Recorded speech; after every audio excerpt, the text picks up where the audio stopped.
हे guys, so first part आप सबने देखा था। अगर नहीं देखा है तो आई रिक्वेस्ट यू ऑल कि पहले जाके फर्स्ट पार्ट देखें और उसके बाद ही आपको ये स्टोरी समझ आएगी। अब मैग ने सेकंड पार्ट में बताया कि किस तरीके से वो इतने करीब थी उसकी बॉडी को वापस बाहर निकालने के, अपने हस्बैंड की बॉडी को, और उसने ये बॉडी कहाँ पर रखी थी। आप आइडिया भी लगा सकते हो। आई गेस नॉट, क्योंकि ये बॉडी ना तो उसने किसी जंगल में डाली थी ना किसी नदी में बहाई थी। उसने रिक की बॉडी अपने गार्डन में ही दबाई हुई थी और मैग इतने क्लोज थी अपने गार्डन को वापस से खोदने के, वापस से उस बॉडी को बाहर निकालने के, कि तभी मैग को रियलाइज़ होता है कि वो कितना बड़ा रिस्क ले रही थी। वो वापस से उस बॉडी को बाहर निकाल रही थी। वेल, मैग को ये तो पता है कि वो आदमी रिक तो नहीं है, उसका गार्डन भी एकदम सही है। ऑब्वियसली ऐसा हो नहीं सकता कि वो कोई आत्मा है जो एकदम से ऐसे उड़ के बाहर आ गई हो। अगर रिक बाहर भी आया होता, उसकी बॉडी बाहर भी आई होती, तो पूरा उसके गार्डन में गड्ढा हो गया होता। बट ऐसा कुछ नहीं था, उसका गार्डन एकदम सही था, एकदम फ्लैट, एकदम वहाँ फूल है, अच्छे खासे घास वास सब है। तो ऑब्वियसली जो उसके अंदर है, जो उसके नीचे है, वो बाहर तो नहीं आया है। और जो बाहर है, अब शायद उसको अंदर जाना पड़ेगा। ये बहुत ज़्यादा क्रेजी सिचुएशन थी। मैग ने बहुत मुश्किल से खुद को एक ऐसे प्रिजन से बाहर निकाला था। उसके लिए ये सब कैद थी, रिक के साथ रहना। और अब शायद वो वापस से उस कैद के अंदर जा चुकी है, क्योंकि अब वो वापस एक आदमी के साथ रह रही है।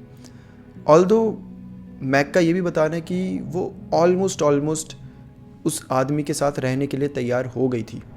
वो कहीं ना कहीं ये सोच रही थी कि छोड़ो, जाने दो, ये जो भी इंसान है क्या फ़र्क पड़ता है तो अच्छा, मुझे बहुत अच्छे से ट्रीट कर रहा है, मुझे मेरे साथ बहुत अच्छे से रह रहा है, वो मुझे एक ऐसी लाइफ दे रहा है जो शायद मैंने शादी से पहले सोची थी। ना ये मेरे से झगड़ता है, ना बिन बात के बतंगड़ बनाता है, ना ये मुझे कभी ऐसे अब्यूज़ करता है, और ना तो कभी चीट करता है। एक्चुअली जो पुराना रिक था, उसने सैली के साथ चीट करा था, जो मैग को पता था, और मैग को उसी बात पे बहुत ज़्यादा गुस्सा आया था। तो ये जो नया वर्ज़न है, ये काइंड ऑफ एक परफेक्ट हस्बैंड है, एक ऐसा हस्बैंड जो मैग हमेशा से चाहती थी, जो वो डिज़र्व करती थी, ना कि वो रिक जो कि मैग को हमेशा रुलाता रहता था, जिसकी वजह से मैग की ज़िंदगी जहन्नम बन चुकी थी। पर तभी मैग को एक अजीब सा ख्याल आता है कि जो भी स्ट्रेंजर है, ये अगर मेरे पास आया है रिक बनकर, ऑल्दो बड़ी अजीब बात है कि उसके घर वाले उसको नहीं पहचान पाए, उसकी माँ, उसकी पिताजी, उसकी बहन, उसके भाई, कोई भी रिक को पहचान नहीं पाया कि ये रिक नहीं है। ऑल्दो वो दिखता सेम है, उसकी आवाज़ सेम टू सेम है, बट उसके बात करने का तरीका डिफरेंट है, उसकी हरकतें डिफरेंट है। वो रिक से बिल्कुल दिखने में मिलता है, लेकिन उसके कैरेक्टर्स बिल्कुल रिक से बिल्कुल अलग है। जो रिक को पसंद आता है वो इसे पसंद नहीं आता, जो रिक को बिल्कुल ही बुरा लगता था वो इसे पसंद आता है। रिक को चीट करना पसंद था, उसे बिन बात का बतंगड़ बनाना पसंद था, उसे लड़ना पसंद था। इसको बिल्कुल पसंद नहीं है ये सब चीज़ें। ये पीसफुल, शांति भरा आदमी है, अच्छी बात है। बट जो बुरी बात है वो ये है कि अगर ये इतने कॉन्फिडेंस के साथ मैग के घर पर है, इतने कॉन्फिडेंस के साथ मैग के घर पे रह रहा है, तो ये एक बात को लेके पूरी तरीके से कॉन्फिडेंट है कि जो रिक है वो वापस नहीं आने वाला। क्योंकि अगर वो वापस आएगा तो इस आदमी का तो पूरा प्लान ख़राब, इसके तो पूरी जो इसने ट्रिक्स अपनाई है या जो भी ये करना चाहता है वो नहीं कर पाएगा। तो ये कॉन्फिडेंट है कि रिक वापस नहीं आने वाला। और कोई भी इंसान इतना कॉन्फिडेंट तभी हो सकता है जब उसको ये पता हो कि रिक अब नहीं रहा।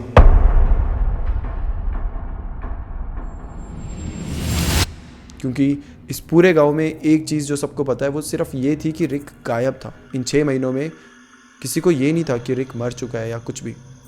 उनको था कि ये गायब हुआ और अब वापस नहीं आने वाला। ऑल्दो किसी को एक थॉट आता था कि शायद वो अब नहीं रहा, बट जब तक उसकी बॉडी नहीं मिलती तब तक कोई ऐसा कैसे मान सकता है। विच मीन्स इस आदमी को ये पता है कि रिक अब नहीं रहा, तो उसकी बॉडी का भी पता है। और अगर उसको ये पता है कि रिक इस दुनिया में नहीं है, तो मैग वॉज 110% श्योर कि उसको ये भी पता है कि उसकी वजह क्या है, क्यों रिक मर चुका है, उसको मारने वाला कौन है, और उसने मारने के बाद रिक की बॉडी के साथ क्या किया। इस आदमी को ये सारी चीज़ें पता है। विच मीन्स अब मैग वापस से उस सिचुएशन में आ गई है जहाँ उसको अपने बारे में सोचना पड़ेगा, जहाँ उसको वापस से उस लाइफ और डेथ सिचुएशन में जाना पड़ेगा। मारो या तो मरो। मैक को समझ नहीं आ रहा। मैग ने जो पार्ट 1 शेयर करा था उसमें कई सारे लोगों ने मैग को ये बोला था कि हो सकता है ये रिक का कोई जुड़वा भाई हो जिसके बारे में रिक ने मैग को बताया ना हो, और अब वो रिक बन के वापस आया हो, वो रिक वाली ज़िंदगी जी रहा हो। मैग को लगता है कि ऐसा हो तो नहीं सकता, क्योंकि अगर जुड़वा भाई होगा तो ऑब्वियसली रिक ने बताया ही होगा। बट फिर भी अभी जो सारी चीज़ें हो रही है, जो ये अनबिलीवेबल चीज़ें हो रही है, मैग किसी भी चीज़ को ऐसे ठुकरा नहीं सकती कि नहीं ये तो हो ही नहीं सकता, क्योंकि फ़िलहाल जो हो रहा है ये तो मैग ने कभी ज़िंदगी में नहीं सोचा था। तो अब मैग को हर चीज़ों में भरोसा करना पड़ेगा, वो किसी भी चीज़ को ऐसे इग्नोर नहीं कर सकती। तो वो सोचती है कि ठीक है, मैं एक काम करूँगी कि ये जो आदमी है मैं इसके बाल कैसे तो निकालूंगी और फिर डीएनए टेस्ट करवाऊंगी, और एक बार डीएनए टेस्ट हो जाएगा तो मैग को पता चल जाएगा कि क्या ये जो आदमी है ये मैग के हस्बैंड का सही में ट्विन ब्रदर है या फिर कोई ऐसा इंसान है जो बिल्कुल अनरिलेटेड है, जिसका कोई रिलेशन ही नहीं है, लेना देना ही नहीं है रिक की फैमिली से। अब मैग जाती है और एक डॉक्टर से बात करती है। वो बोलती है कि मुझे ऐसी चीज़ें पता करनी है। वो ऑब्वियसली पूरा रीज़न नहीं बताती और वो काफ़ी ज़्यादा कॉन्फिडेंशियल ही रहता है कि आप डॉक्टर को कुछ बताओ तो डॉक्टर आगे पीछे किसी को बता नहीं सकता। तो वो बताती है कि हाँ मेरे पास एक आदमी है, मुझे बस पता करना है कि वो रिलेटेड है अपनी ये फैमिली के डीएनए से, मतलब एक टेस्ट डीएनए का दे देती है वो फैमिली का कि इससे वो रिलेटेड है या फिर नहीं है। अब अगले दिन वो 2 बॉटल्स लेकर आती है, जिसमें एक में फैमिली के डीएनए का टेस्ट होना चाहिए और दूसरे में उस आदमी का। ठीक है, अब जब रिक सो रहा होता है तो छुपके से रिक का एक बाल निकाल देती है और वो दूसरे वाले बॉटल में डाल देती है, और पहले वाली बॉटल में ऑब्वियसली रिक की जो मॉम होती है उनका बाल निकाल के डाल देती है, और ये दोनों बॉटल को टेस्टिंग के लिए भेज देती है। अब जो डॉक्टर होते हैं वो बताते हैं कि आपको थोड़े से हफ्तों का मतलब इंतज़ार करना पड़ेगा और फिर डीएनए टेस्ट हो जाएगा तो हम आपको बता देंगे। वेल, ये हफ्तों में अब चीज़ें थोड़ी और स्ट्रेंज होने लग गई थी। अब जबकि मैग को ये चीज़ क्लियर हो गई थी कि ये रिक नहीं है, तो वो उसकी हर हरकतों पे नज़र रख रही थी, और उसे समझ आ रहा था कि जितनी वो नज़र रख रही है उतनी ही इसकी हरकतें और अजीब होती जा रही है। जैसे कि रिक हमेशा मैग के लिए खाना बनाता था, which was kind of very sweet, कि वो पहले ऑफिस से आएगा और फिर खुद ही कुक करके मैग के लिए खाना बनाएगा।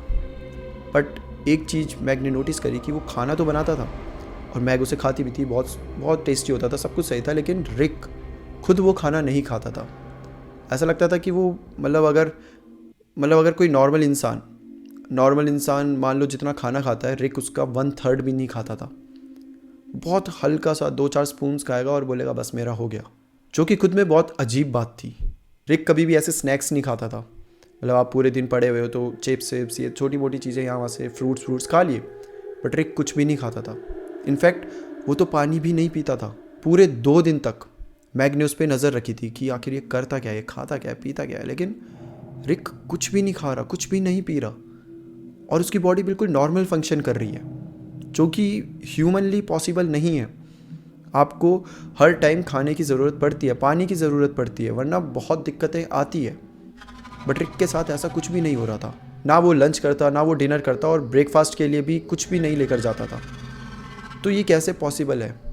मैग को समझ ही नहीं आ रहा था कि भले ही मान लिया ये कोई स्ट्रेंजर है, कोई अलग ही इंसान है, किसी अलग ही जगह से आया, अलग देश से आया, लेकिन फिर भी है तो इंसान ही, खाना तो उसको चाहिए होगा ना।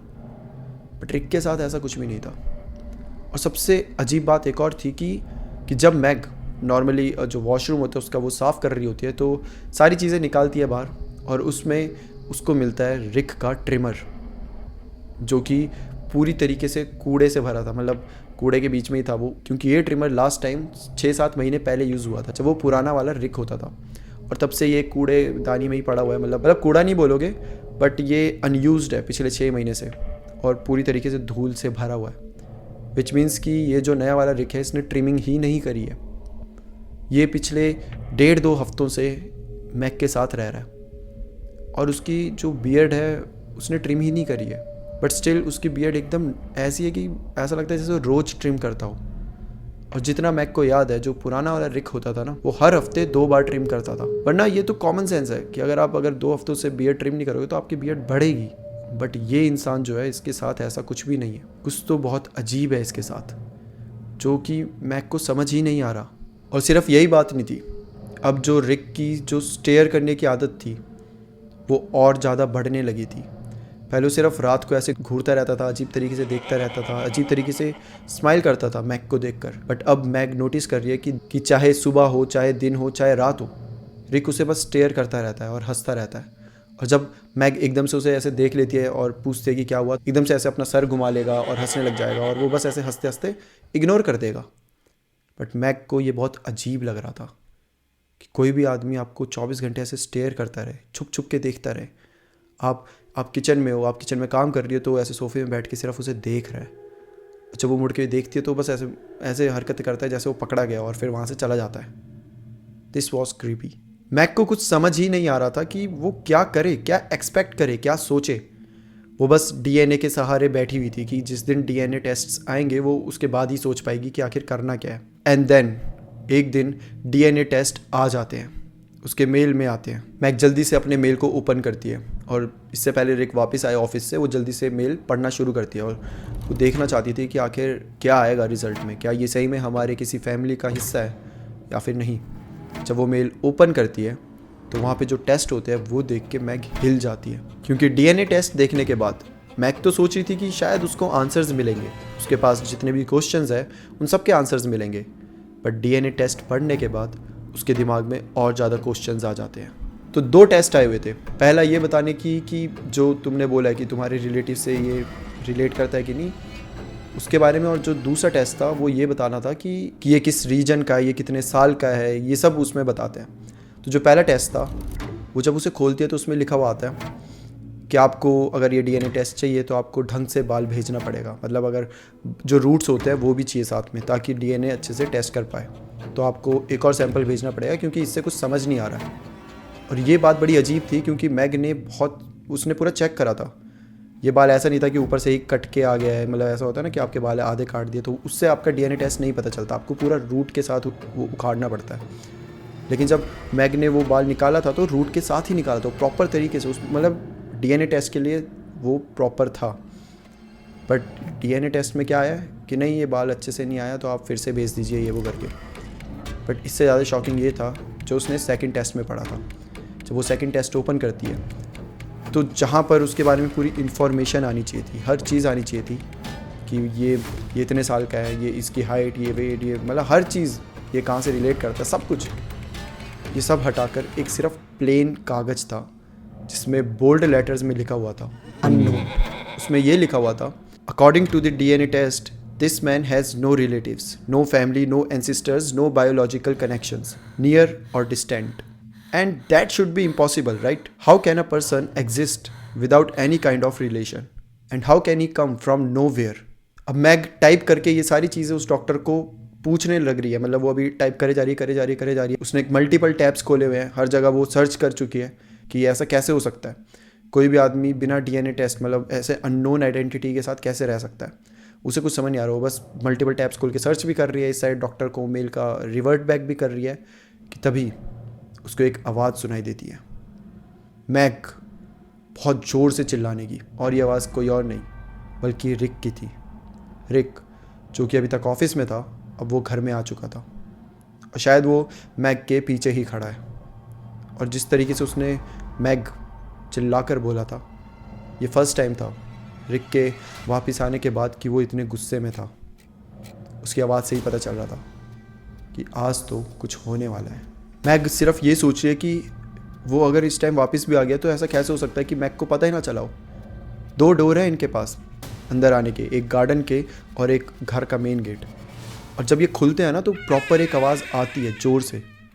ऐसे कोई भी ऐसे आ जाए और ये आवाज़ ना आए, ऐसा हो ही नहीं सकता। हर बार इनसे आवाज़ आती है। और रिक जब आया तो कोई आवाज़ ही नहीं आई, ऐसा मानो जैसे कि वो इन्हें बिना खोले अंदर आ गया हो। मैग को समझ नहीं आ रहा कि ऐसे कैसे हो सकता है, how is this even possible. जो भी ये सब चीज़ें हो रही है मैग की ज़िंदगी में, ये सब कुछ सेंस ही नहीं बनाती है। वेल, मैग अब धीरे धीरे पीछे की तरफ मुड़ती है। फाइनली जब वो मुड़ती है तो वो देखती है कि उसके सामने रिक खड़ा था, जो पहली बार गुस्से में था। और गुस्से में उसके हाथ में कुछ लेटर्स थे, कुछ ऐसा अजीब सा एक A4 साइज़ शीट थी, कुछ समझ नहीं आ रहा था अच्छे से क्या है। और जब वो ऐसे उठा के मैग को दिखाता है और पूछता है कि ये क्या है Mag, what does this mean, तो मैग देखती है कि वो जो शीट थी उसके पीछे बोल्ड लेटर्स में लिखा हुआ था DNA results. So guys, this was the second part जो कि मैक ने शेयर करा है। आई होप आपको पार्ट 2 पसंद आया हो। एंड पार्ट 3 जस्ट बने रहें, क्योंकि पार्ट 3 में चीज़ें और कॉम्प्लिकेटेड और ज़्यादा सस्पेंसफुल होने वाली है। तब तक के लिए bye bye and take care.